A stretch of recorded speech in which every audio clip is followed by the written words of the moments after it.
Here we go again.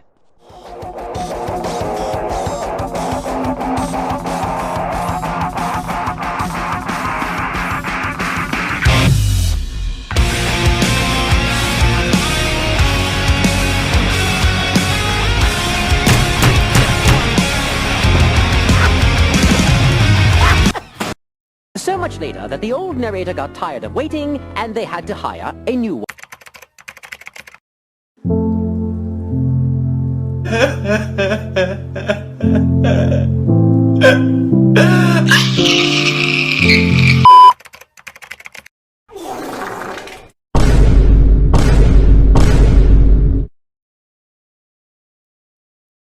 A man died out of heart attack after a stop limit while shutting down his PC.